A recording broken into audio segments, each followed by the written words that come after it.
So, tzaddikim. Today we will be learning Perek Chet Mishnah Daled. It says, Beit Shammai omrim mechabdim et habayit v'achar kach notlim liyadayim. Beit Shammai say, first you clean the house, and then afterwards you wash your hands. Right? And here we're talking about after a person eats, there's a halacha that you need to wash your hands in preparation for Birkat HaMazon, and that washing of your hands is called Maim Achronim. So Beit Shammai say, first you clean the room that you're in, and you pick up any pieces of bread that are bigger than a kazayit, and afterwards you wash your hands. Ubeit Hillel omrim notlim liyadayim. First you do Mayim Achronim, you wash your hands, you say Birkat HaMazon, v'achar kach mechabdim et habayit. And afterwards, you clean the room. So this is what we're talking about, right? So according to Beit Shammai say that first the guy cleans the house, mechabdim et habayit, right? And afterwards, you wash your hands for Mayim Achronim. And Beit Hillel said just the opposite.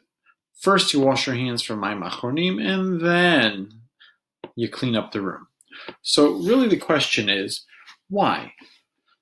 What's the difference? Why is it that Beit Shammai say first you clean, then you wash, and Beit Hillel say first you wash, and then you clean? So the answer is this guy over here. That's your waiter, the person that works in your house. And there is a discussion amongst Beit Shammai and Beit Hillel. Beit Shammai say you're allowed to use a servant or a waiter or a housekeeper that doesn't know the halacha. They have no clue. They don't know what kosher is, not kosher is. They don't know exactly what you're supposed to do. And therefore, according to Beit Shammai, they say, listen, this guy doesn't know that you're not allowed to throw away pieces of bread bigger than a kazayit. He doesn't know that. Therefore, you're not allowed to make them just, nasty, or you're not allowed to ruin pieces of bread bigger than a kazayit. So therefore, Beit Shammai say, you know what? If we wash our hands first, and some of the water gets on the bread that's bigger than a kazayit, then that's not allowed. Therefore, Beit Shammai say, you know what? Just clean up the room first. Get rid of all the big pieces of bread. Just clean it up. And then afterwards, we're going to wash our hands. But Beit Hillel, they say, 1 second over here. This guy over here, he must know the halacha. Listen, you got to tell him. Listen, you're going to work here. You got to know that any piece of bread that's bigger than 28 grams, you can't destroy. You can't ruin that piece of bread. But anything smaller, that's okay.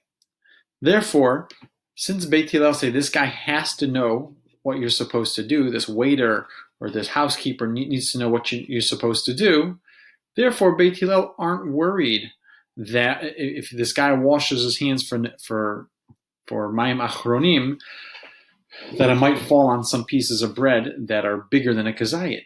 The reason is obvious, because according to Beit Hillel, this waiter over here knows what to do. So if a piece of bread that's bigger than a kazayit falls on the floor, boom, he picks it up. And therefore, we're not worried about him first washing his hands and afterwards cleaning up the room. But according to Beit Shammai, this person doesn't have to know the halacha. If he doesn't have to know the halacha, we're worried that there are pieces of bread bigger than the kazayit on the floor. And therefore, Beit Shammai say, you know what? As opposed to getting into an issue of washing your hands and having it fall on a piece of bread that's bigger than the kazayit, let's just clean up the whole room first, then afterwards we'll do Mayim Achronim.